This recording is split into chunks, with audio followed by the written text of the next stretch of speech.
Buenos días a todos. El día de hoy mi compañera Sofía Castro y mi persona Alison Noriega vamos a hablarles sobre los procesos cognitivos superiores, específicamente el pensamiento y las funciones ejecutivas.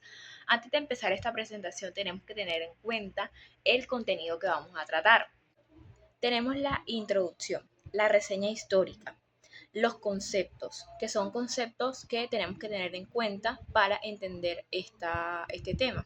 Tenemos las teorías y los representantes de estas teorías, las estructuras cerebrales, los instrumentos de valoración, trastornos asociados, glosario y por último videos relacionados a este tema.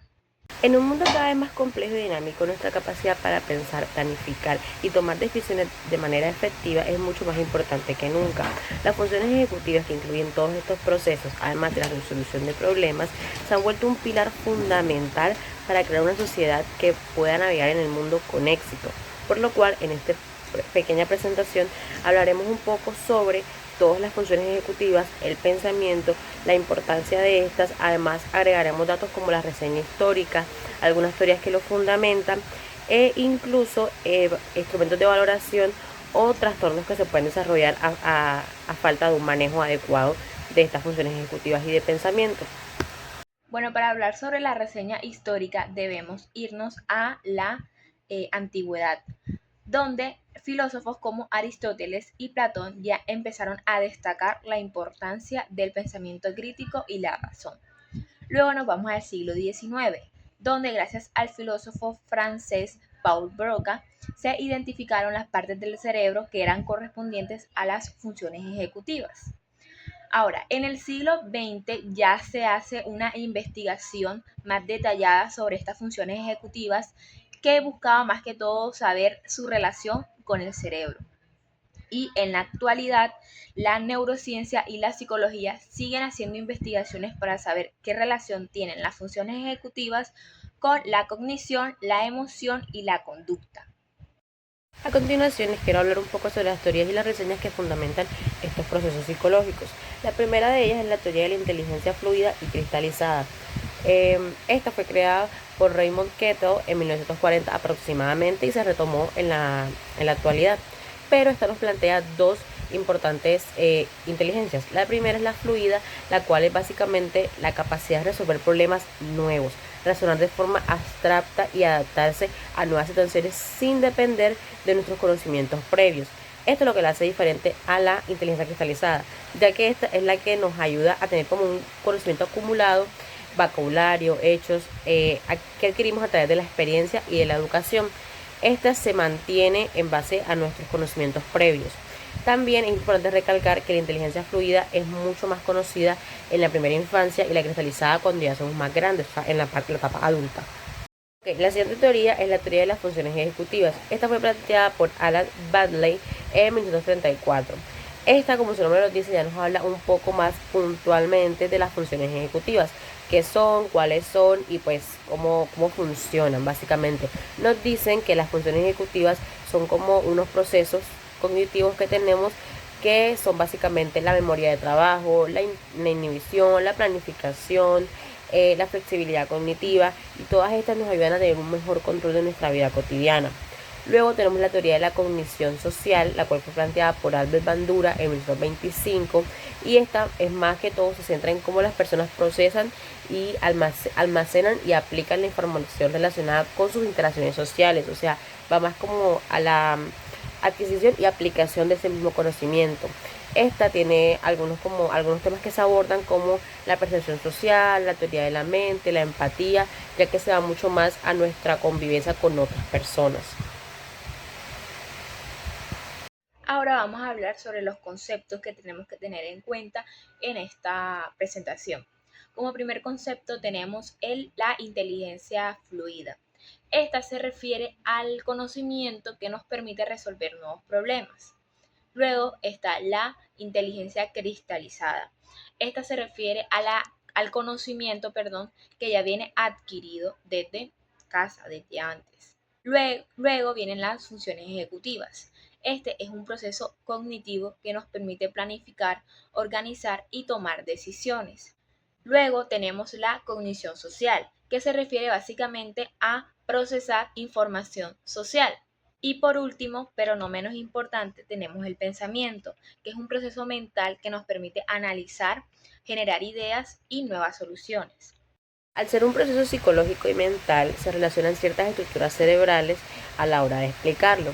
La primera de ellas es categorizada como la neuroanatomía, en la cual se nos dicen que el pensamiento y las funciones ejecutivas se relacionan directamente con el córtex prefrontal, que se encuentra acá en nuestra parte delante de nuestro cerebro. También se conoce como el centro de mando porque es el que toma las decisiones y los impulsos. Entonces se relaciona directamente con el pensamiento y con las funciones ejecutivas. Pero no solamente esta parte, sino que también el sistema límbico, que es el responsable de nuestras emociones, o sea, del control emocional de nosotros. También los ganglios basales, que es aquel que se encarga del movimiento, o sea, ya nos vamos a la parte física de la parte de nuestro movimiento, básicamente. Y por último, también se relaciona con el cerebelo, que esto solamente se relaciona al movimiento, pero también se puede asociar a la regulación emocional y la regulación cognitiva. Como vemos, todo esto tiene que ver con el movimiento, la relación cognitiva, porque es en lo que se basa la neuroanatomía. Luego tenemos la neurobiología. Esta se va mucho más a nuestro nivel celular, a cómo funcionan nuestras células y cómo mediante la sinapsis se relacionan entre ellas. En esta participan unos neurotransmisores conocidos como la dopamina, que muchos conocemos, que es el que nos ayuda como expulsar para la motivación, para la atención y la regulación de nuestro comportamiento. Luego tenemos una menos conocida, que es la glutamato, que es aquella que se encarga de la transmisión de señales entre neuronas y es esencial para el aprendizaje y para la memoria. Además tenemos por último el neurotransmisor GABA, que este es básicamente el que nos ayuda a inhibir nuestro comportamiento, o sea, a tener un autocontrol sobre nosotros mismos. La última estructura cerebral que tenemos es la neurofisiología. Esta implica una red de neuronas un poco más complejas, como la red de control ejecutiva, la red modo por defecto y la red de saliencia. Bueno, para evaluar estos procesos y pensamientos se han creado ciertos tests que regulan o evalúan ciertas partes o ciertas características de estos procesos. El primero de ellos que les queremos mencionar es el test de Stroop.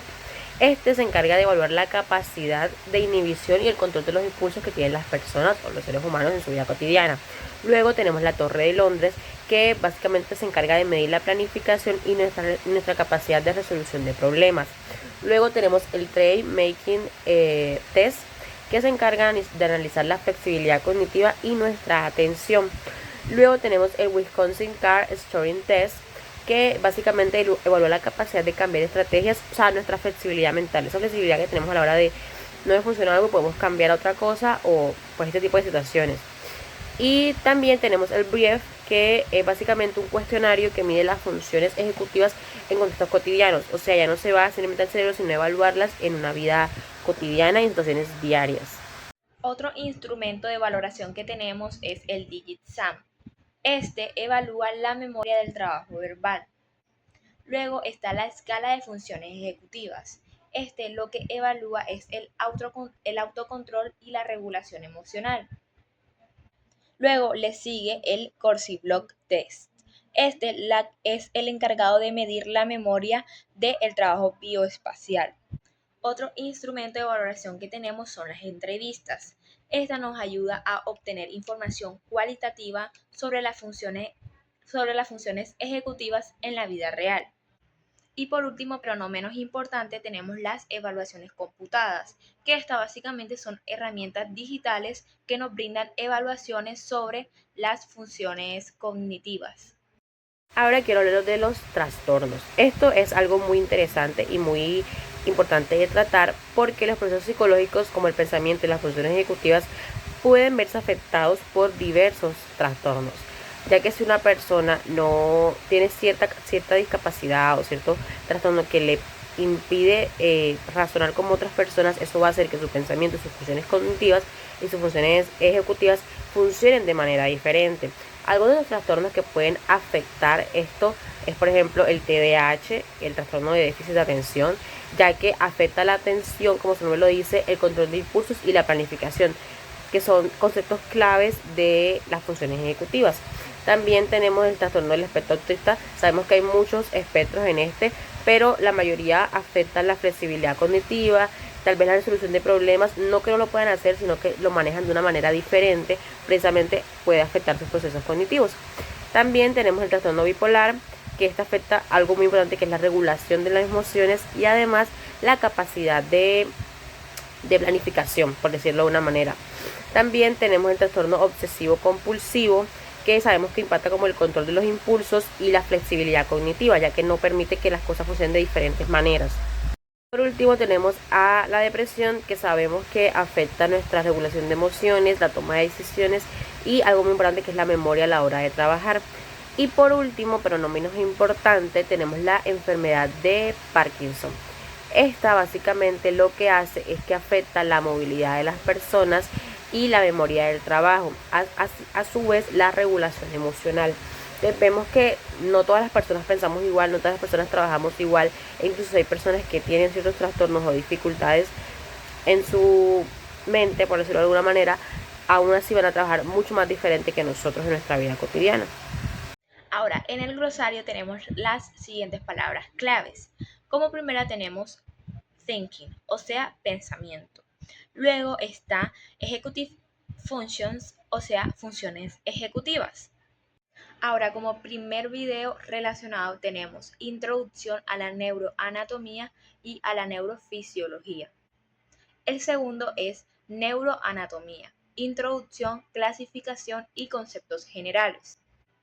Y el último se titula El mejor resumen de neuroanatomía fácil.